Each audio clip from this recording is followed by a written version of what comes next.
Hi, my name is Dylan Katz, and I'm a climate justice activist who is at Guevara's right now, which is a all-vegan marketplace cafe, and they sell plants too. And I'm interviewing Brooklyn Borough President candidate Robert E. Cornegy Jr. Hey, Dylan. Hi, how are you today? I'm good, thank you. I'm good. Oh, good. So what do we have? We have some donuts here. He just had some vegan empanadas that he was very excited about. Amazing. Yeah, they looked really good. So, in terms of, I consider myself a climate justice activist. I care about all issues, of course, and all the issues that are interconnected with it. But one of my main topics that I care a lot about and speak a lot about, and hopefully one day will do something about, is environmental justice. And what does environmental justice mean to you? And what are your thoughts, opinions, and what ways to help fight environmental justice? So I'm so glad you asked me that question. So for communities of color and marginalized communities, environmental justice means to me that one community shouldn't bear the brunt and or responsibility for creating climate change. And so often, disproportionately, the bulk of whether it's sanitation depots or truck traffic has centered around disproportionately negatively impacting communities of color. And I think this ridiculous narrative that people of color don't want to reduce our carbon footprint or be a part of climate change advocacy against climate change and be advocates is it couldn't be further than the truth. So for me, climate justice or environmental justice centers around making sure that everybody, every community, every demographic is pulling their weight and being responsible in all communities. So at the city council, which I'm a city council member now, we often talk about the fact that there is such a disproportionate impact on climate change, before climate change, on communities of color, and we should be bearing the brunt in every community around the city of New York. Yeah, you guys, like the communities of color should not be holding the environmental, all the environmental issues on the weight of their backs. It's not, it shouldn't be a burden that's on those communities, and that's definitely something that is very evident here in Brooklyn, here in New York, and that just shouldn't be. And that's definitely something, you can't get racial justice without combating climate justice, and that's something I always speak about. And those two just go hand in hand, and it's a very important and very crucial issue. Dylan, and also if you look at the health disparities, most of them are tied to environmental justice issues. So having the number one high asthma rates are in communities of color. Heart disease, infant mortality, you can trace all of those back to disproportionate impacts of everything from carbon emissions with the truck traffic to CO2 emissions, or to changing the way that we emit greenhouse gases on asthma and those kinds of things. So some of the pandemic has exacerbated every inequity, right? And if we trace it back though, and we begin to look at climate change and environmental justice, that will actually begin to right these healthcare disparities that are disproportionately negatively impacting our communities as well. So like you said, they go hand in hand. Yes, exactly. And also a thing I preach a lot about, and we are at Guevara's, so veganism is something that I constantly talk about on my social media platforms and in my everyday life. But I also speak about how it's not accessible for all communities. Absolutely. And that goes hand in hand with environmental justice, because food accessibility and the plant-based food options and healthy food options isn't always seen in communities of color, and that is clear that it is environmental racism in those communities, and that is also another thing that I care a lot about. So what would you do, say, if you were elected? So the funny thing is, we are in a former food desert, or what used to be considered a food desert, where there wasn't accessibility to a good quality, healthy food options. And as the chair of housing and buildings for the New York City Council, I get to demand from developers who want to build through a fresh program that I help create, access to good, healthy food. So if a developer wants to develop in our community, they have to be open to putting a fresh food market. So it's actually decreasing the food inaccessibility in communities of color. So we do have, from a legislative perspective, an opportunity to change the way that happens. And so I as borough president, we've developed a replicable model at the city council that I'll gladly, with the capital funding that we have access to, partnering with fresh food markets to if they want incentives to develop in our communities, to include fresh food markets in the commercial spaces. Oh, that's really. How long did it take to try to get that in place? I'm sure you had to jump through a lot of obstacles for that. Right, but it's about spending political capital on what's a priority. Exactly. And for our community, having access to good quality food is a priority for me. Environmental justice is a priority to me as it is to you. And changing the narrative that minority communities and marginalized communities don't have this as a priority. And it was a great opportunity to do that and some other things that we'll talk about later, I guess.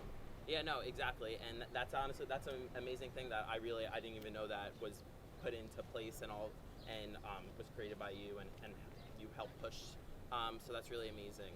And so what would you say would be besides climate change and environmental justice, another important thing that you want to bring on the table in terms of climate change, and what other ways can we combat climate change? Well, so a lot of people don't know that we're a maritime city and a maritime borough, and making sure that resiliency includes reinforcing our waterways and the eroding beachfront and shorefront properties, making sure that those are protected as well. We see that there's as the climate changes, that our shorelines are being pushed back further and further and further.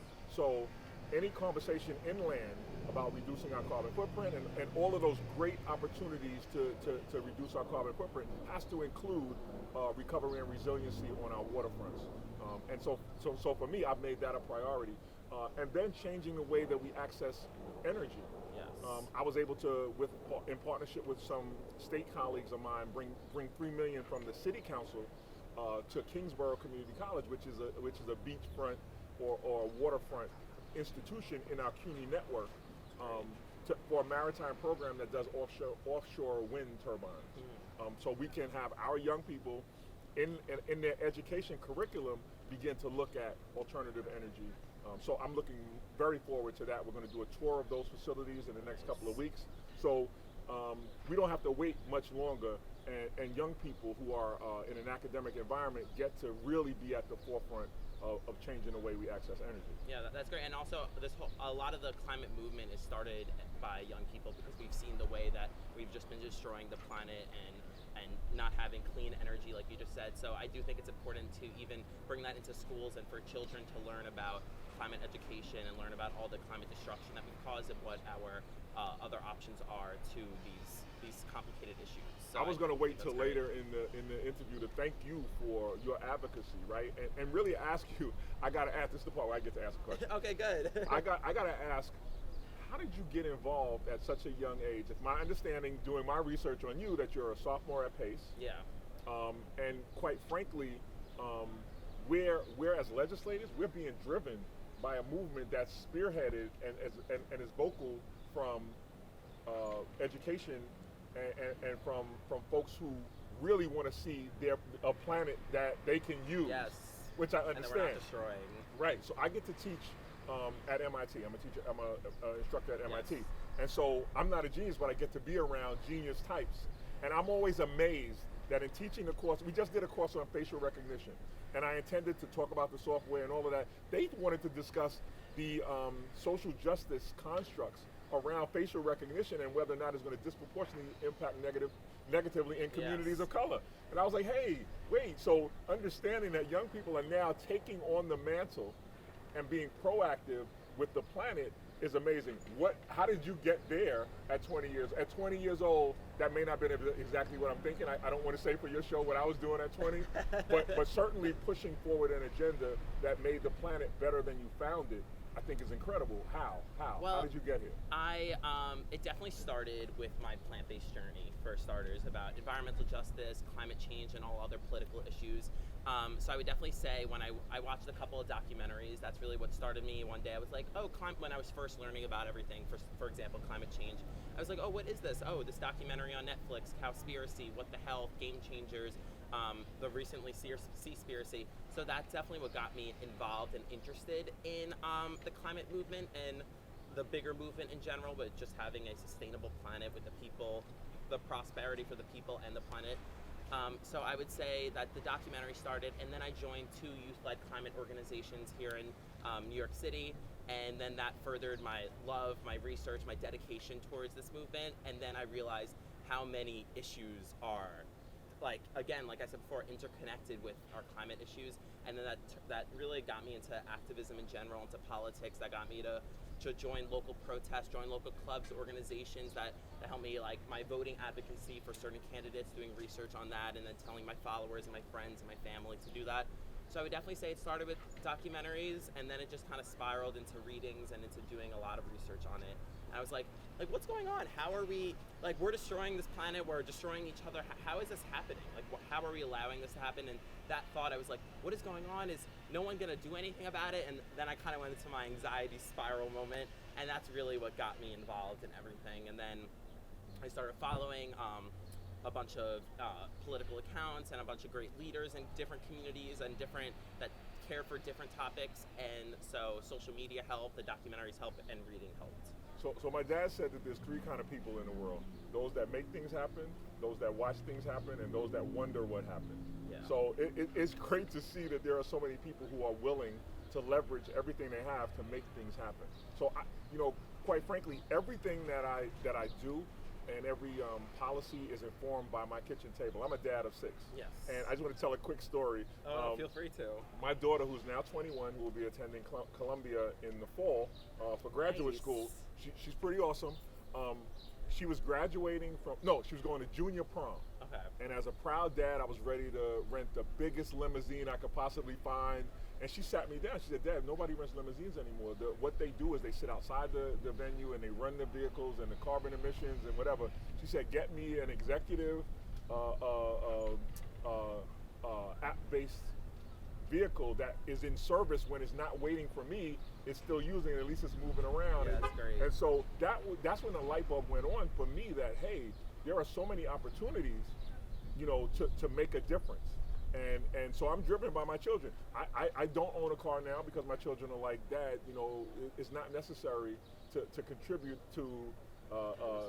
in that way." So I am acutely aware that, and I feel satisfied that my future and the future of the planet is literally in good hands because it's people like you and my children who have decided not only to as they say in the hood, not only to talk about it, but to be about it. Mm-hmm. So I respect and appreciate honestly, my generation has a lot of flaws. I will not lie about that, but determination and saying that this isn't okay, enough is enough, and that is definitely something I could say that majority of our generation really cares about, and they put their money where their mouth is, Absolutely. per se, and that's something I am proud to be a part of Generation Z.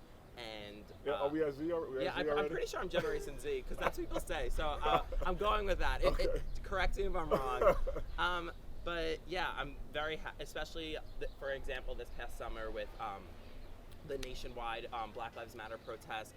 I saw everything on my social media feed and all young people posting about protests, posting about informational threads about the history with everything, and then showing up and again putting money where your mouth is. I went to a bunch of protests. I saw all my friends and my family there, and it was a very powerful thing that I think social media, again with my generation, while social media does have its negatives, I think that this past summer showed how powerful social media could be.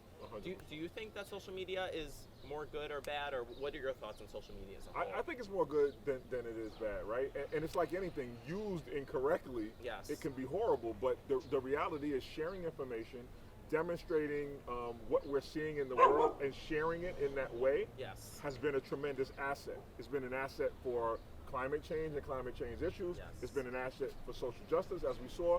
It's also been an asset to push legislative and policy change on the city, state, and federal level. So I often give credit to the young people who put their feet to the pavement and put their voices to megaphones across the country and have made legislators like myself and legislators across the country not only take notice, but to actually articulate actionable items through policy and legislation. So when we look back on this, and it seems like 1,000 years from now, when we look back on this, you'll see, I think, some of the biggest changes, policy and legislation-wise, especially on the federal level, than we've ever seen in the time. And you can't just say that came out of nowhere. So while some of us on a local level were really concerned about making change, we got the boost from what was happening in the streets, and we were able to. Some of the legislation that came out of city council and that came out of other places was there, but it didn't have the teeth that it needed until everybody committed to making that push. Yeah. And then it was a no-brainer. So, Exactly. So I'll always be eternally grateful for that hard work that people put in to drive the policy and legislation that we see today. Yeah, and we got a long way to go still. We have a long way to go. We're definitely taking small steps in the right direction. We definitely need to be taking leaps. But yeah, like again, my generation as a whole, I think like we're definitely in the future we're gonna do amazing things, and I'm inspired by leaders in my own community, leaders on social media that are posting such great things and educating the world on all issues that are urgent, but there's a lack of movement and drive from majority of the people. So I think that's really great, and legislation is very important, and I think that the youth will definitely help, and again, people like you will definitely help push positive policy into action. It's been my absolute pleasure to partner with the advocates on the ground who weren't willing to take no for an answer, we'll just say it nicely like that for your folks, but who also made a serious drive for change. And that's what it's all about. So whether it's policy change around social justice issues, whether it's policy change around environmental issues, whether it's, the one thing we haven't spoken about, whether it's a drive around economic equity, right? Because when there was a whole movement around pushing back against the 1% and making sure that finances were equitably shared. That's a fight that I think is going to start up again.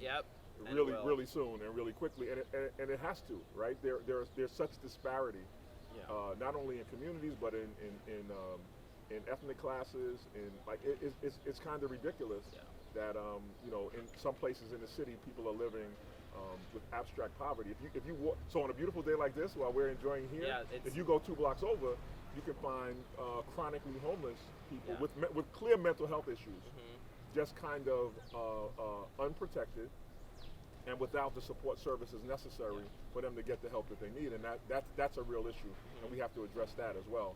And I'm looking forward to partnering with you and your followers to really shed a light on the fact that we've gone over the last 2 legislative sessions from 60,000 homeless to 80,000 homeless. That's clearly going in the wrong direction. Yeah, definitely not. And that's why we need real legislation. We need real people to care about local politicians to make that well-needed change actually happen.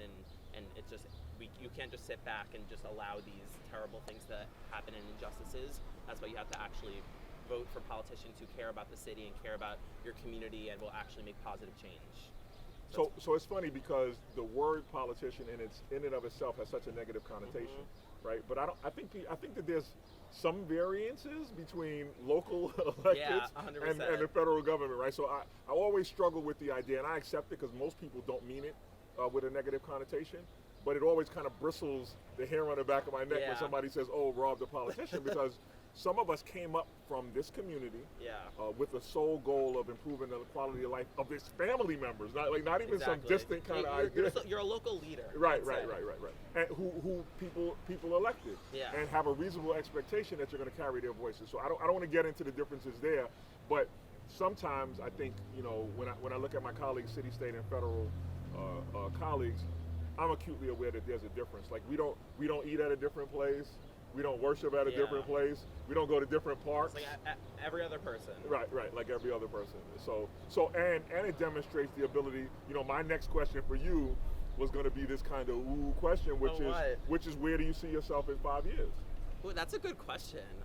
So I will admit, I'm a little all over the place with what I want my life to look like one day, because there's so many different routes I think I want to take, and I say this a lot. I want to live like 9 lives in one lifetime, like in one person. You get to do that, actually. Yeah. I promise you. I've lived about 4, so I promise you. So that's perfect for me. So there's a lot of things I want to do. I definitely want to eventually one day run for a local position of any sort to make, again, change in my community, or just change around the nation. So I definitely one day want to do that. I also, and then that's like my very realistic one. And then my side note is, like I said, I also consider myself an animal rights activist. I care, that's just like between what the inhumane living conditions that they're in and the negative effect it has on the environment, factory farming. So I definitely maybe one day want to open up a huge animal sanctuary one day, and then do positive change within that, and maybe run climate education courses in the animal sanctuary. So I definitely want to one day run for a political position. I want to continue to use my voice and spread positive change, and also do an animal sanctuary where I can teach about climate education. So I would say, I would say live in your BHAG, and your BHAG is your big, hairy, audacious goal. Okay. Don't live there. Yeah, because if you live there, then anything's possible. That's very What happens is life takes over sometimes, and then you get into the realistic, or whatever. Like, so I heard you kind of say that as it related to elected office. Yeah. No, man, you got to live in your BHAG. You know, you're right. You're 100% right, and I know that, and I know I really want to do that one day. So hopefully that will happen one day, and I will make. Honestly, I'll make sure it happens. I'll speak it into existence. I'm sure you will. It'll happen. I'm sure you will. But that actually goes the same for you. Do you see like yourself drastically changing what you're doing right now in 5 years? Like, where do you want to be? So I've had so many other opportunities. I got to play a professional sport and tour the entire world. That was a great opportunity for me. I lived in Israel, Turkey, France, Spain, and Colombia. Wow. For me, however, every place I lived helped me inform or set a benchmark for how government should interact with its people. So all very different areas. All very different areas, very different politics. But it helps me inform and make decisions politically now because I had that experience. But that was a great experience. That's one of those 9 lives. Yeah. Right? Being able to be a professional athlete. That's really cool. Wow, you've taken turns. That's amazing. Yeah. So if anything I could give to you is the ability to live in your BHAG. Yeah. Right. So coming from communities that I came from, if you'd have told me at 11 years old that I would travel the world and get paid for it, I'd have said you're crazy. But I lived in that BHAG. So I don't know. I feel like the world has so many different opportunities for me, but I believe that I was so blessed that I owe it to the communities that I come from to continue to carry their voice in whatever capacity that it is, and I don't know what capacity that will be. Certainly I am working really hard and have committed myself to being the next Brooklyn Borough President. But the real true answer is I've committed myself to service in whatever way that the voters of the borough of Brooklyn see fit. Yes. So I'm the son of the late Reverend Dr. Robert E. Cornegy Sr. The reason that's significant is because we grew up understanding about a mandate for servant leadership. And I didn't even know that term existed until I got to graduate school. Like, there was no term for that while we were in that moment. So what I do know is that service is my mandate, and I just want to do that for as long as I can. In any capacity that allows me to improve the quality of life of folks. So I don't know where that leads. Yeah, and that's valid. That's really amazing. It's like wherever you see yourself needing to help other people. That's honestly, I'm gonna go back to you say you don't like the word politician. Well, I think that's kind of because nowadays politics is very corrupt and very evil, some would say. Yeah. So, but that's something I don't think a average politician would say, which someone that actually shows that they actually care about the wellness of others and the wellness of your community. So I think that's very amazing and different. That I bet 98% of the politicians wouldn't say exactly what you just said. So I think that's really amazing. But I truly believe that we're ingrained in that. When I get to spend time with people like you, it only reinvigorates me, quite frankly. Oh, good. Right? So instead of me feeling like, I feel like, wow, we're in a good place that I can run even harder and stronger and on behalf of, because there's people who are now picking up the mantra of environmental justice and picking up the mantra of social justice. And so now I get to really feel compelled to carry your voice and the voices of that generation. What you say it was Z? Yeah, I'm pretty sure it's Z. Honestly, again, I could make that up, but I'm pretty sure everyone says I'm Generation Z. So we have a responsibility to carry the voice of Generation Z, and you demand it, right? So it's not even like it's up to us. You've demanded it, and it's my pleasure to continue to do that on behalf of everybody, but certainly on behalf of what your platform stands for. We're reminded that above all else, we have to protect this planet and leave it better than we found it. Yes, and that is a very good way of thinking, and I wish more people thought that way. Well, it's been, honestly, I think we should dig into some dessert right now, and it's been a pleasure talking to you, and I'll see you next week for our next interview. I look forward to it. Thank you so much. Thank you.